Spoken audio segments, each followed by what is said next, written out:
Hello,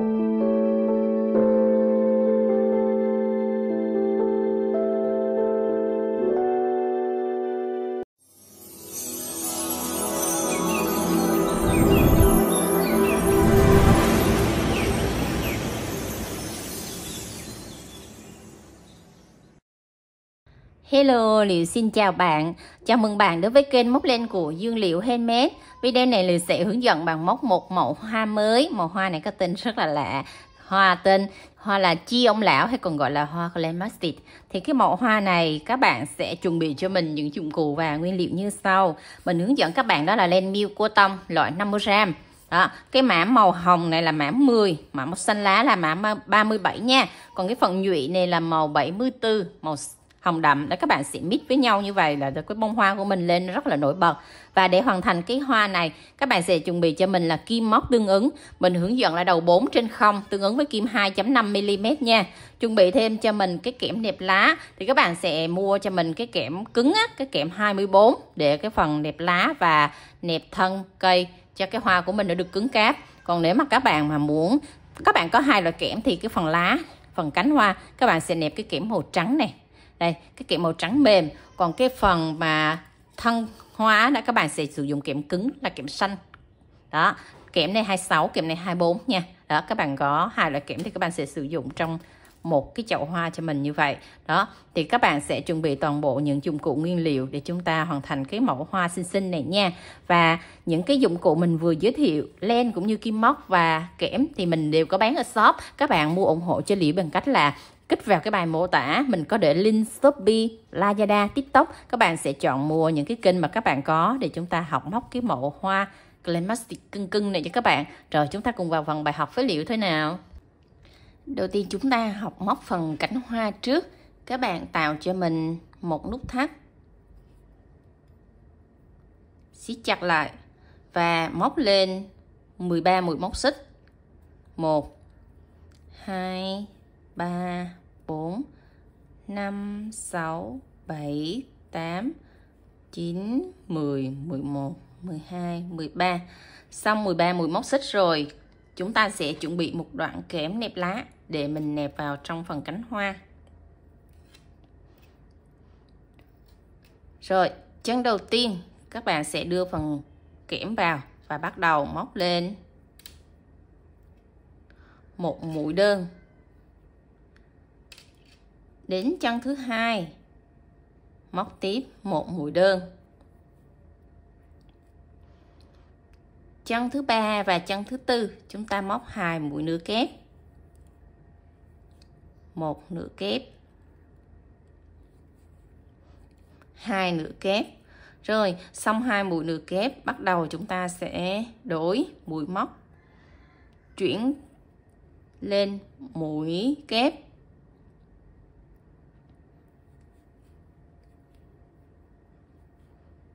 một mũi kép. Chân tiếp theo một mũi kép, chân tiếp theo nữa một mũi kép. Các bạn theo dõi công thức trên màn hình nha. Rồi 3 mũi kép liên tiếp ở 3 chân móc nha. Rồi bắt đầu chúng ta sẽ móc tới mũi kép đôi. Mũi kép đôi là các bạn sẽ xoắn len 2 lần. Đó. Rồi móc vào đây, chân kế tiếp mũi kép đôi nha, qua 2 sợi len, qua 2 sợi len, qua 2 sợi len một lần nữa là chúng ta được một mũi kép đôi đầu tiên. Rồi chân tiếp theo chúng ta móc 2 mũi kép đôi vào chung một chân móc. Đó, mũi kép đôi là các bạn sẽ xoắn 2 sợi len, ký hiệu là chữ E đó các bạn. Rồi lưu ý cái chân này chúng ta sẽ móc 2 mũi kép đôi vào chung một chân móc nha. Mình ký hiệu là EV thì các bạn sẽ biết đó là chúng ta móc double lên. Rồi xong 2 mũi kép đôi vào chung một chân móc rồi, các bạn sẽ móc hạ xuống là mũi kép nha. Đây, hạ xuống đây là mũi kép này. Rồi hạ xuống tiếp cho mình một chân nữa là mũi nửa kép. Đó.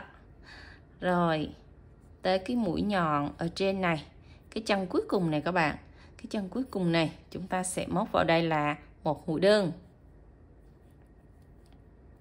Một mũi đơn nha. Rồi, bắt đầu tới 2 mũi móc xích. 1 2. Xong rồi chúng ta lại móc vào cái chân này. Đây. Một đơn, 2 đơn. Đó là cái chân cuối này. Cái chân cuối này các bạn sẽ móc một đơn, 2 xích và 2 đơn. Là cái chân cuối này tổng nó sẽ có 3 đơn và 2 mũi móc xích ở chính giữa này.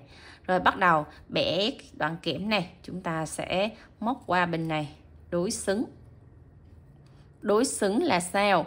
Tức là cái cánh bên này chúng ta móc ở cái mũi nào thì cái mép bên trái này chúng ta móc tương tự mũi như vậy. Tức là chân đầu tiên này chúng ta sẽ móc một mũi nửa kép trước nha. Rồi chân tiếp theo chúng ta móc một mũi kép. Đó là các bạn thấy cái cánh nó đối xứng qua rồi nha.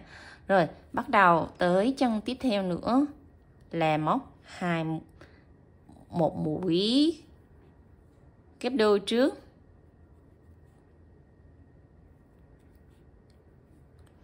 Rồi chân tiếp là 2 mũi kép đôi vào chung một chân móc. Đó, các bạn lưu ý là có một cái chân này chúng ta thêm 2 thôi, còn toàn bộ là chúng ta đi một mũi hết nha. Đây, 2 mũi kép đôi vào chung một chân móc.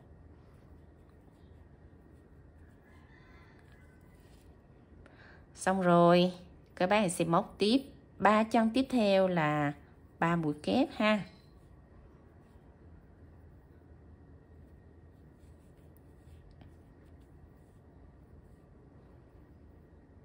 Đó, các bạn chỉ việc là móc đối xứng qua thôi.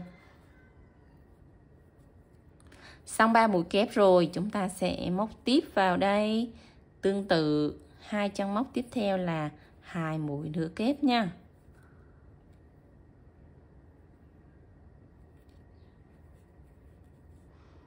Hai mũi nửa kép. Rồi, còn lại 2 chân cuối cùng, chúng ta sẽ móc vào 2 chân cuối cùng là 2 mũi đơn liên tiếp ở 2 chân móc. Xong rồi thì các bạn sẽ vòng cái sợi len này xuống phía dưới đoạn kép này. Đó, bẻ cái đoạn kẽm xuống và chúng ta móc một mũi dời vào ngay chân móc đầu tiên của mũi đơn này, kéo lên qua, siết chặt và cắt lên. Thế là chúng ta đã móc xong cánh hoa.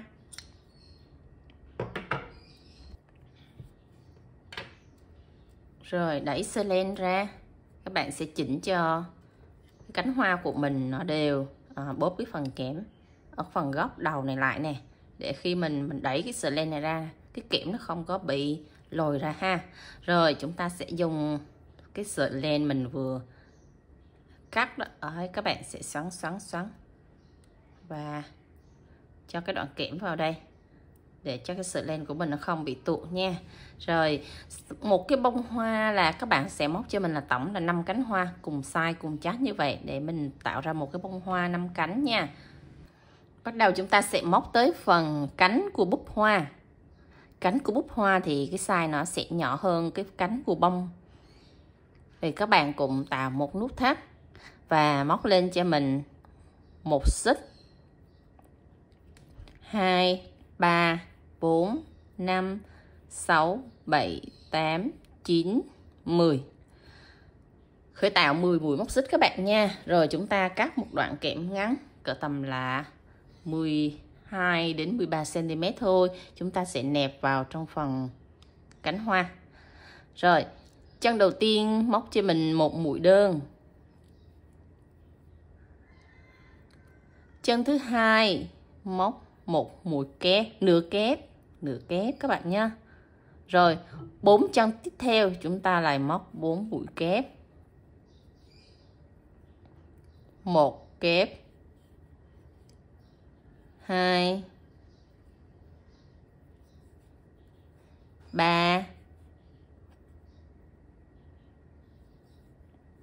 4, Rồi, xong 4 mũi kép, chúng ta sẽ bắt đầu móc hạ xuống tới mũi nửa kép các bạn ha.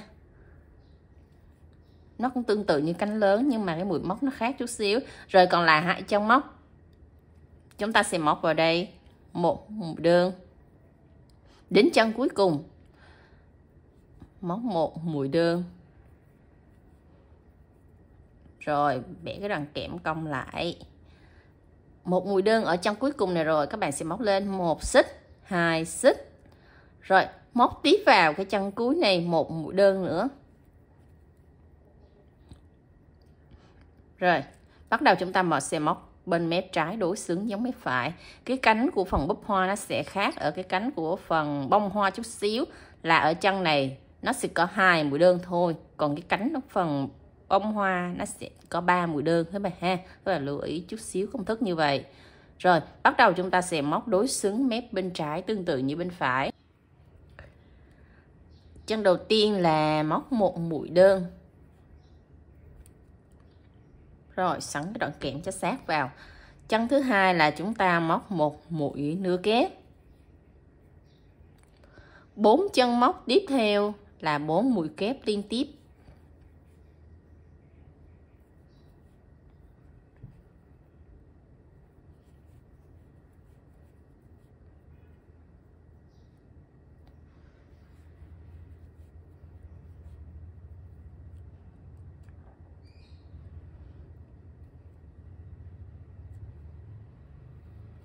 Xong 4 mũi kép liên tiếp rồi. Rồi còn lại 2 chân cuối thì chân kế tiếp là mũi nửa kép. Chân cuối cùng là mũi đơn. Xong rồi thì các bạn cũng nè, cái sợi len nó đang như thế này nha. Các bạn vòng xuống phía dưới thân kẽm nè. Rồi vòng lên, móc một mũi móc xích vào móc một mũi dời, sorry các bạn, vào trong móc đầu tiên của mũi đơn này. Rồi cắt lên và chúng ta cũng chốt lên lại cho sợi len nó khỏi bị tuột các bạn nha. Cái phần búp hoa này thì các bạn sẽ móc tổng cho mình là 3 cánh hoa nha. Đó, cái phần cánh của búp thì nó sẽ bé, nó nhỏ nhỏ xinh xinh như vậy thôi. Chúng ta móc tổng là 3 cánh để ráp thành một cái búp hoa nha. Đến phần móc chiếc lá cũng tạo cho mình một nút thắt và móc lên 13 mũi móc xích. 1 2 3 4 5 6 7 8 9 10 11 12 13. Xong 13 mũi móc xích rồi, nẹp cho mình cái đoạn kẽm vào. Kẽm ở phần chiếc lá các bạn sẽ cắt dài hơn chút xíu nha. Tại vì cái phần lá này mình sử dụng là lá tán 3 cho nên cần kẽm dài để chúng ta quấn cho nó dễ. Rồi, chân đầu tiên nè, các bạn sẽ móc vào đây một mũi đơn.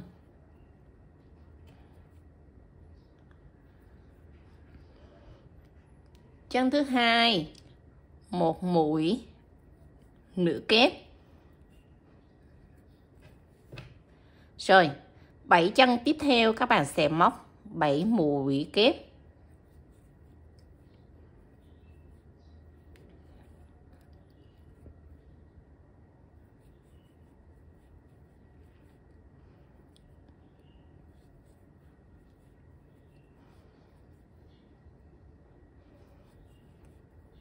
Bốn,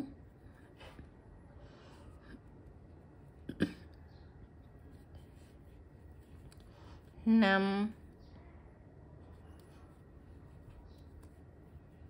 6, 7. Xong 7 mũi kép rồi, các bạn sẽ móc tiếp hạ xuống cho mình là mũi nửa kép.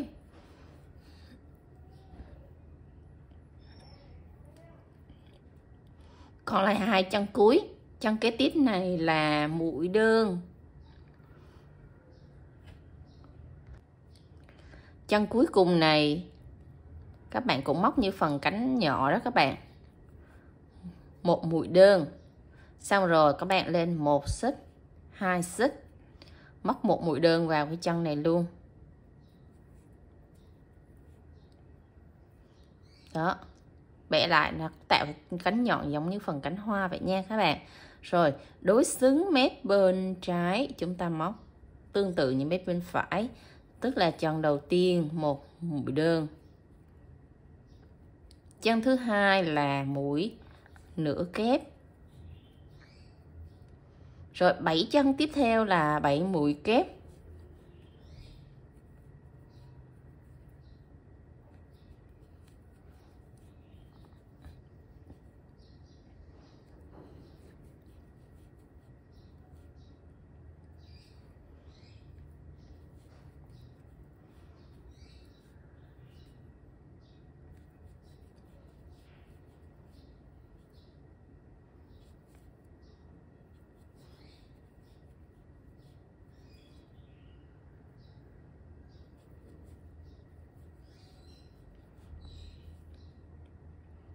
Còn lại 2 chân cuối thì chân kế cuối là mũi nửa kép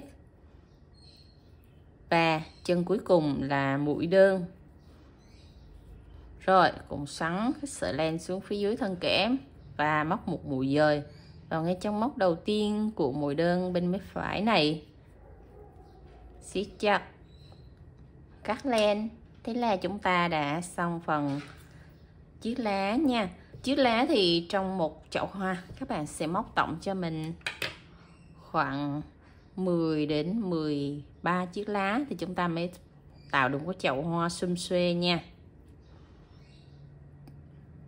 Còn về phần cành hoa thì các bạn chỉ cần móc 9 lá là đủ ha. Các bạn sẽ xoắn cho mình một đoạn dài khoảng tầm là 2 cm. Tại vì cái phần lá này nó có vươn cái phần cuốn ra nữa, cho nên các bạn xoắn dài chút xíu ha. Một cái đoạn kẽm dài và 2 chiếc lá có đoạn kẽm ngắn hơn chút xíu để chúng tạo chiếc lá tán ba đó các bạn. Rồi xoắn lại. Đó, các bạn sẽ xoắn cái cuốn nó dài như vậy ha. Chỉnh cho cái phần này nó nhọn. Bắt đầu các bạn chuẩn bị tới sợi len màu hồng đậm để chúng ta móc phần nhụy và phần nụ nha. Trước tiên các bạn sẽ học cái phần nhụy trước, rồi học tới phần nụ sau. Phần nhụy tạo cho mình một vòng tròn ma thuật. Rồi móc lên 4 mũi móc xích. Bắt đầu quay kim lại, móc ở cái chân móc xích thứ ba này một mũi dời. Dời tức là chúng ta sẽ kéo lên qua luôn nha. Rồi chân tiếp theo buộc móc một mũi dời, chân tiếp theo nữa một mũi dời. Xong 3 mũi dời liên tiếp ở 3 chân móc rồi thì chúng ta sẽ thực hiện tiếp một mũi dời ngay vòng tròn ma thuật nữa là 4 mũi dời các bạn ha.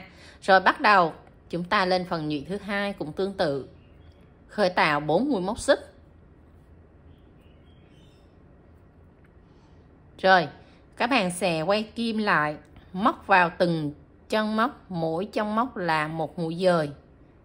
Cái này chúng ta sẽ móc chặt tay các bạn nhé.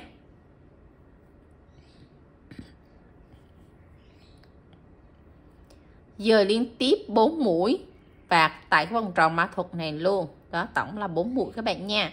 Rồi cái phần nhụy này các bạn sẽ làm tổng cộng cho mình là 8 nhụy. Ở đây mình đã thực hiện được 2 nhụy thì các bạn sẽ làm tiếp theo cho mình thêm 6 nhụy nữa nha. Cứ mỗi nhụy là các bạn sẽ khởi tạo 4 mũi móc xích. Tất cả các nhụy đều chung một công thức là khởi tạo 4 mũi móc xích và móc xuống 4 mũi dời ở 4 chân móc nha. Rồi mình đã móc xong đến nhụy thứ 8. Các bạn cũng móc một mũi dời vào ngay cái vòng tròn mã thuật này luôn nha. Xong rồi chúng ta cắt len. Thế là mình đã xong cái phần nhụy, kéo sợi len qua nè, rồi xong kéo cái sợi len đó đi xuống tại cái vòng tròn mã thuật của mình luôn. Rồi siết cái sợi len ngắn lại đó, để cho cái nhụy của mình nó tròn lại các bạn. Rồi siết cái sợi len ngắn xong chúng ta sẽ đẩy cái phần nhụy này nó lên. Đó là chúng ta đã tạo được một cái nhụy bé bé xinh xinh rồi. Rồi mình học tới cái phần nụ hoa bé bé này nha. Cái này gọi là nụ. Đó, nó sẽ khác với búp. Rồi, tạo cho mình một vòng tròn ma thuật. Móc lên một mũi móc xích và móc vào trong vòng tròn ma thuật này 6 mũi đơn.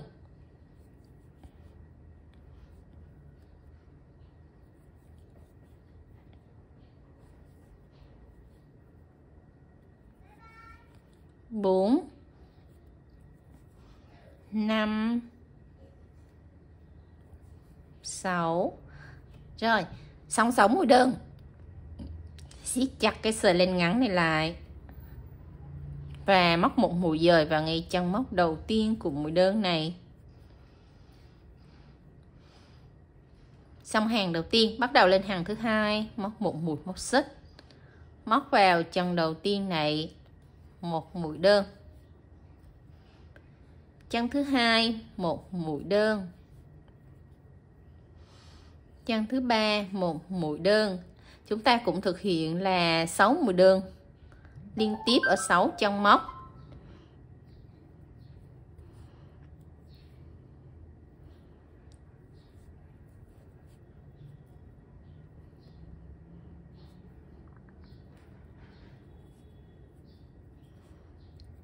Rồi móc đến mũi đơn thứ 6, chúng ta sẽ lộn cái phần thuận này ra phía bên ngoài này các bạn, là cái phần len móc đẹp ra phía bên ngoài.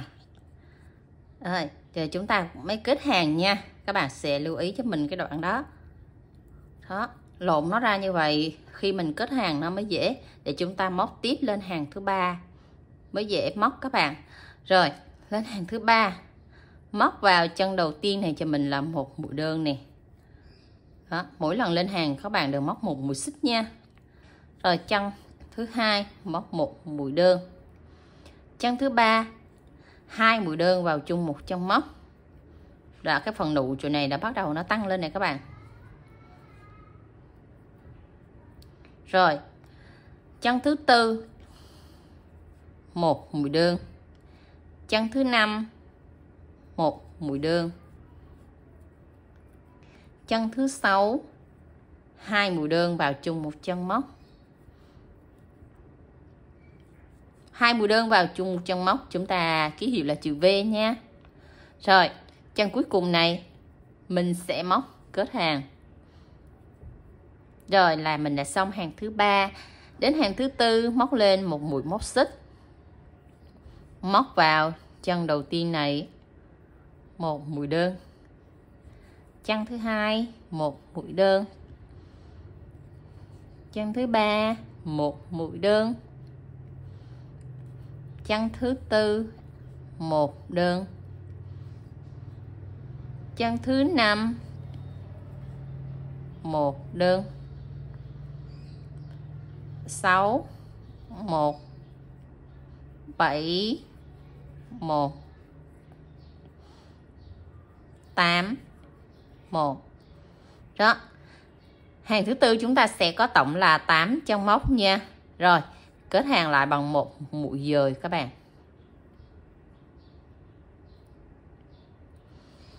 Rồi tiếp tục hàng thứ 5 các bạn cũng móc là 8 đơn luôn.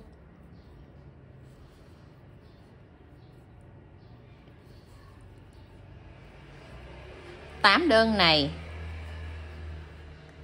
các bạn sẽ móc trùng với công thức ở hàng thứ tư đó các bạn.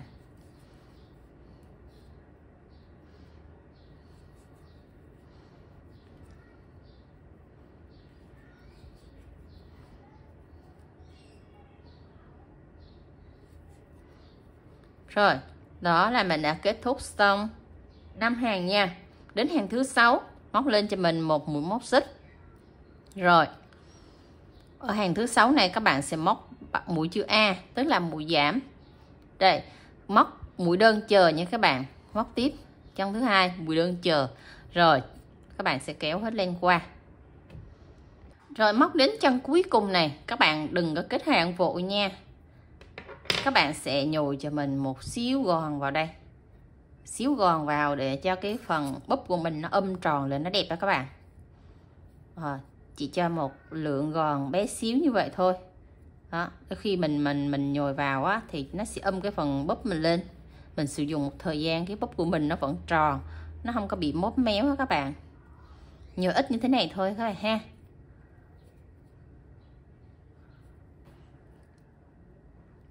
Rồi các bạn nhồi tròn căng hết rồi thì chúng ta mới móc một mũi dời nha. Đây, một mũi dời vào chân cuối cùng, siết chặt lại là mình đã xong 4 hàng. Mình đã xong hàng thứ 5 rồi đây các bạn. Rồi bắt đầu móc một mũi một xích lên hàng thứ 6 thì chúng ta sẽ móc toàn bộ bằng mũi A nha. Mũi A tức là móc mũi dồn đó các bạn. Rồi dồn hết lên qua. Rồi 8 chân móc thì các bạn sẽ dồn mũi hết lại cho mình là còn 4 chân là đúng ha các bạn.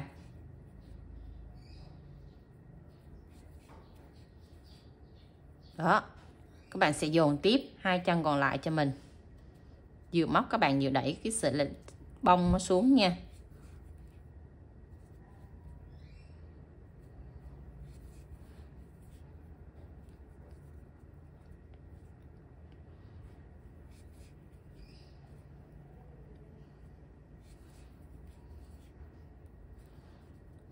Đấy, đến chân cuối cùng rồi chúng ta sẽ móc một mũi dời. Rồi, siết chặt và cắt lên. Là mình đã xong cái phần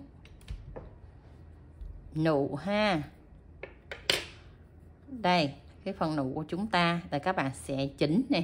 Khi mình nhồi gòn xong thì các bạn chỉnh ở phần đây cho nó nhọn và cái phần đây cho nó bầu. Rồi nó tạo một cái nụ rất là đẹp. Xong rồi chúng ta sẽ lấy một cái đoạn kẽm dài. Rồi các bạn sẽ bẻ cái phần đầu này nè, bẻ sát lại với nhau. Sử dụng luôn một đoạn kẽm dài như này đúng các bạn ha. Đó, rồi các bạn sẽ đút nháp nó vào đây, đút vào cái lỗ tròn tròn mà lúc nãy mình rút cái sợi dây lại đó. Đó, các bạn sẽ đút vào đó nha. Mà trước khi đút vào cái phần nhụy này thì các bạn sẽ cho một ít keo nến nè. Đó. Rồi để mình cho nó vào ở trong cái phần giữa, nó vững, nó không có bị lung lay cái phần búp của mình nha. Rồi giữ chặt chút xíu cho nó khô keo. Nó khô keo xong rồi thì mình mới quấn được ha các bạn. Đó, giữ cho cái phần búp của mình khi lắc nó không có bị ngã thì mình mới bắt đầu mình dùng cái sợi len màu xanh chúng ta móc chiếc lá đó. Rồi các bạn sẽ giữ chặt tại cái phần hàng cuối cùng này nè. Rồi đưa sợi len vào, chúng ta sẽ quấn tại cái hàng cuối cùng này. Các bạn sẽ giữ chặt tay ở đây, rồi quấn chặt cho mình, đè lên trên cái phần mà hàng cuối cùng mà chúng ta móc mũi chữ A đó các bạn. Đó, các bạn phải quấn đè lên như vậy thì cái phần búp của mình nó mới ra, nó mới đẹp. Đó, các bạn thấy cái phần búp rất là đẹp rồi nha.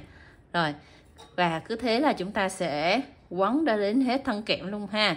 Các bạn quấn cái đoạn kẽm này phải có chiều dài là tầm là 15 cm thì chúng ta mới tạo được cái nụ nó xoắn, nó có cái độ cong rất là đẹp.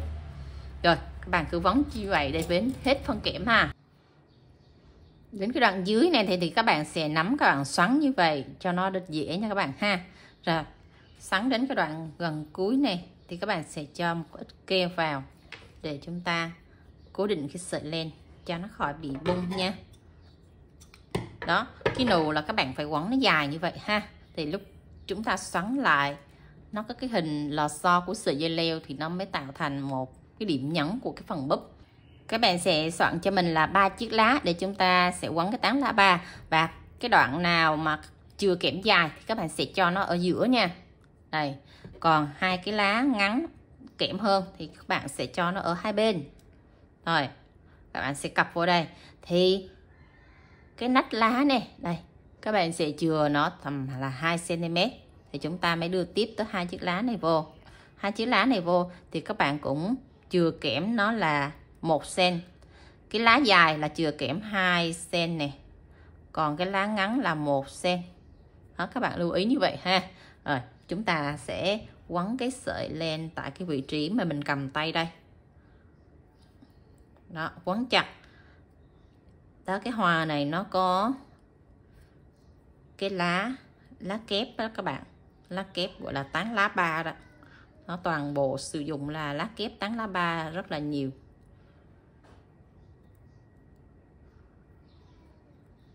Rồi, quấn xong các bạn cũng cho một ít keo này để chúng ta chốt sợi len nè ha. Rồi, đó là các bạn sẽ quấn tán lá ba xong. Đó, toàn bộ là các bạn bông búp bình nụ các bạn đều ghép tán lá ba như vậy hết cho mình nha. Chuẩn bị cho mình 5 cái cánh hoa và cái phần nhụy để mình hướng dẫn các bạn tạo cái phần bông hoa trước nha.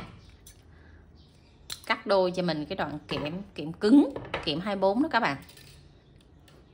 Xong rồi các bạn sẽ cho kẽm vào một chân ngay chỗ vòng tròn ma thuật này, và một chân nữa thì các bạn sẽ cho nó lệch đi. Đó, nó lệch qua một chân móc, nó nằm ở cái phần mép nhụy này. Xong rồi siết chặt cái phần kẽm này xuống, rồi bóp chặt lại cho cái phần nhụy của mình nó âm lên hết như vậy. Rồi các bạn sẽ cầm cái phần nhụy này xếp 5 cánh hết vào trong phần nhụy cho mình, xếp 5 cánh hết vào đây để chúng ta tạo cái bông hoa 5 cánh, và cái phần nhụy nó sẽ xòe tròn cái phần bông hoa. Đó, xếp xoay tròn hết lại các bạn.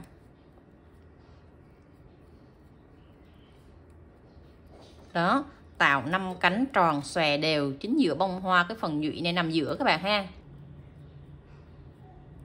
Đó, chỉnh cho 5 cánh nó xòe đều ra hết 5 góc. Như vậy rồi thì chúng ta sẽ dùng cái sợi len màu xanh này. Rồi, các bạn đưa sát vô, quấn chặt hết. Đó, cái tại vị trí này các bạn sẽ quấn đè lên trên cái sợi len cho mình luôn nha. Đó, đè lên trên sợi len cho mình phải 5 vòng như vậy thì cái phần nhụy của mình nó mới ôm sát vào trong cái phần cánh hoa. Rồi chúng ta sẽ quấn xuống phía dưới luôn. Đó, các bạn quấn sát như vậy cho mình nhé. Phải siết cái đoạn này thật là chặt thì các cái cánh hoa nó mới lại, và cái phần sợi len này nó không có bị cộm này các bạn.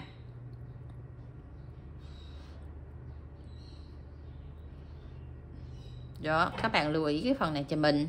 Đôi khi mình quấn sát vào cái sợi len nó vẫn là mướt này, rất là mướt các bạn.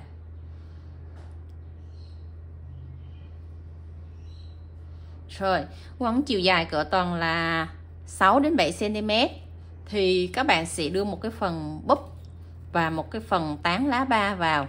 Đây, cái phần búp các bạn sẽ cho cái phần ngọn nó vươn cao lên như vậy ha. Đó, giống như là một cái nách lá nó sẽ mọc lên một cái phần búp vậy đó các bạn. Rồi, cái phần cùi của cái nách lá ba thì các bạn sẽ chừa 1 cm. Đó, như vậy rồi các bạn sẽ quấn hết lên cho mình xuống tới cái đoạn dưới luôn các bạn ha. Rồi, cái đoạn này thì các bạn sẽ quấn cho nó mướt lên chút xíu. Rồi, các bạn quấn tiếp cho mình khoảng tầm là 5 cm nữa. Xong rồi, các bạn sẽ cho một ít keo vào để chúng ta cố định.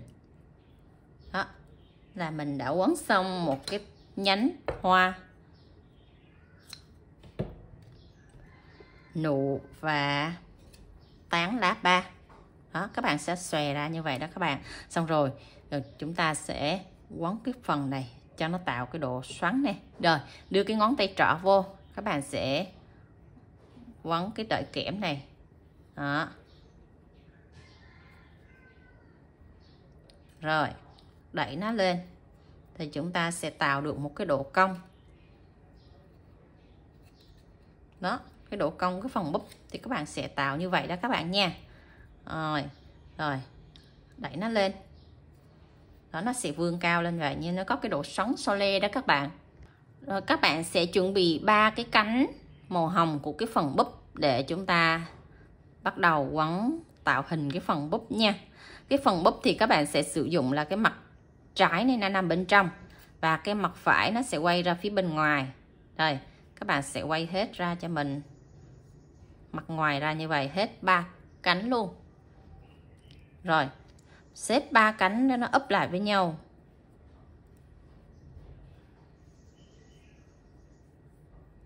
Đó, úp lại với nhau hết các bạn nha. Rồi, chỉnh cho nó úp lại với nhau rồi thì các bạn sẽ đưa một cái đoạn kẽm vào đây để chúng ta sẽ quấn từ đây xuống. Đó, các bạn sẽ cho phải là 2 đoạn kẽm gập đôi nha. Tại vì cái phần búp này nó vươn ở trên cao. Đó, cho nên các bạn phải cho kẽm dày chút xíu. Rồi, ok ha, chỉnh cho cái búp của mình nó hết 4 góc như vậy rồi. 3 góc rồi thì các bạn. Bắt đầu chúng ta sẽ đưa sợi len vào tại cái vị trí sát cái tay mình cầm này. Đó, quấn chặt cho mình là 3 vòng để cái phần búp của mình này nó lên. Rồi, búp của mình đã lên đẹp rồi ha. Rồi các bạn sẽ quấn xuống phía dưới. Đó, lưu ý là cái đoạn này các bạn phải quấn thật là chặt để cho cái sợi len và cái đoạn kẽm của mình nó bo sát lại với nhau, nó không có bị gồ ghề ha các bạn ha.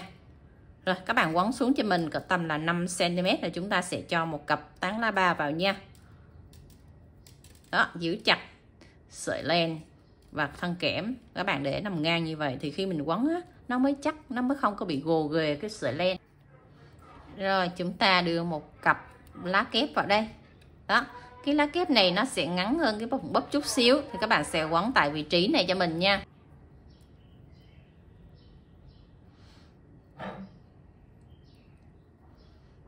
Quấn xuống cỡ tầm 6 đến 7 cm, các bạn lại đưa một cặp lá tiếp vào cho mình nữa nhé.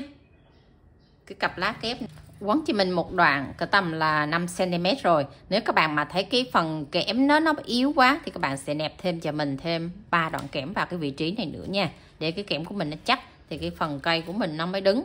Hoặc là các bạn có thể là dùng cái kẽm cứng để chúng ta quấn cũng được. Đó, thì nếu mình dùng kẽm mềm thì các bạn sẽ nẹp khoảng tầm là 4 đến 5 cây vào đây nha. Rồi cách 5 cm các bạn cho tiếp một cặp lá ba vào đây nữa. Đó, cùng chiều ha các bạn. Đây, các bạn sẽ đẩy cho nó cùng chiều với cái tán lá kia. Rồi mình sẽ quấn xuống tiếp cho mình là 5 cm nữa nha. Rồi các bạn quấn tới cái độ cao mà các bạn mong muốn rồi thì chúng ta sẽ bắt đầu dừng lại ha. Mình chốt lên tại cái vị trí này để chúng ta sẽ tạo chùm cho cái bó hoa của mình cho nó xinh xinh. Rồi thì cái phần nụ này, cái phần nụ này nè, mình sẽ làm tổng chiều cao của nó là 21 cm các bạn nha. Đó, tính từ cái đoạn gốc này lên nữa, cái thước của mình có 20 cm thôi, cái đoạn gốc này nữa là 21 cm, cái phần nụ này là 21 cm nha. Rồi các bạn sẽ ráp hai cái bông lẻ này vào. Hai cái bông lẻ này thì nó sẽ có chiều cao như sau. Đây, từ gốc đến phần ngọn thì cái chiều cao của cái bông ngắn này là 11 cm các bạn nha, 11 cm. Còn cái chiều cao của cái bông dài này thì nó nhỉnh hơn 2 cm là 14 cm. 14 cm nha các bạn. Rồi, bông ngắn 12, bông dài 14 và phần nụ là 20. Rồi các bạn sẽ ráp tổng là 3 cái phần bông này vào chung một cái góc. Tại vì khi hoa nó sẽ mọc lên từ một góc, cho nên là mình thiết kế theo kiểu là hoa sẽ mọc chùm lên một góc như vậy. Đây, đó, thì các bạn sẽ cầm chùm nó lại.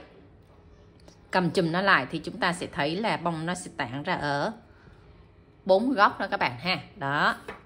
Rồi, thì ngay cái góc ở vị trí này thì các bạn sẽ cầm cái tay này để chúng ta cột chùm lại để mình tạo hình một cái chậu hoa. Đó, tùy theo cái độ cao của chậu mà các bạn mong muốn để chúng ta cột một chùm hoa cho nó tương xứng với cái chậu nha. Đối với cái chậu lùng lùng thì các bạn sẽ tổng cái chiều cao nó như vậy thôi. Rồi, nếu mà các bạn đi cái chậu lùng như mình á thì tổng cái chiều cao từ cái tay mình cầm lên là nó khoảng là 18 cm. Đó, 18 cm đến cái phần chạm với cái phần búp này nha. Còn mà chiều cao tổng của cả cái búp đến cái phần cùi hoa mình cầm này là 20 cm. Đó, tổng cái chậu hoa của mình, cả hoa, cả búp, cả cùi, tổng cái chiều cao là 20 cm. Rồi, cầm ngay cái chỗ cái tay mà mình quấn này nè các bạn. Đó, tức là cái phần gốc đây là tại cái góc của cái mặt đất, nó sẽ cách lên cái tán lá này là 2 cm. Rồi các bạn sẽ cột chùm tại cái vị trí này cho mình lại. Đó, cột chùm cho nó chặt lại 3 bông lại nha. 3 bông nó sẽ nằm ở một góc. Đó, giống như là cái hoa bonsai đó các bạn sẽ cho hoa nó mọc lên từ một góc ha các bạn ha. Rồi mình hiểu ý thì mình sẽ làm cái cành hoa của mình nó đẹp hơn. Rồi, quấn xong có chiều dài cỡ tầm là 5 cm thì các bạn sẽ chốt cái phần này để chúng ta vô chậu nha. Chốt lên tại vị trí này thì các bạn sẽ thiết kế cành, chùm hay chậu gì đó, là cái đoạn dưới này các bạn sẽ thiết kế theo cái chiều cao các bạn mong muốn nha. Rồi, còn đối với mình thiết kế chậu thì cái vị trí này là vừa để chúng ta cắm chậu thì mình sẽ cắt lên hết tại cái vị trí này cho mình. Đó, cái phần cắm chậu này các bạn sẽ cắt chừa tối đa là 5 cm thôi ha các bạn, để chúng ta cắm vô cái phần chậu nè. Đó, đó, tức là mình thiết kế hoa, nụ, búp và lá nó sẽ có chiều cao tản ra ở 4 góc như vậy. Đó, các bạn sẽ cầm cây hoa thì các bạn sẽ thấy ở góc sau là lá nó tản ra rất là nhiều. Rồi, đây mình sẽ mua một cái bình để mình trưng vào, hoặc là chúng ta sẽ cắm vào trong cái phần chậu hoa này cũng được nè. Đó, các bạn có cái chậu lớn thì các bạn sẽ móc thêm hoa, chậu bé thì các bạn sẽ tản cái bông hoa nó bé bé như vậy cho mình, thật rất là xinh nè các bạn. Đó, mình trưng lên cái chậu nó rất là đẹp. Rồi, mình xin tạm dừng video tại đây nha. Nếu có phần nào thắc mắc thì các bạn cứ để lại bình luận bên dưới, mình sẽ trả lời các bạn trong thời gian sớm nhất để chúng ta hoàn thành cái mẫu hoa xinh xinh này nha. Bye bye các bạn, hẹn gặp lại các bạn ở những video sau. See you.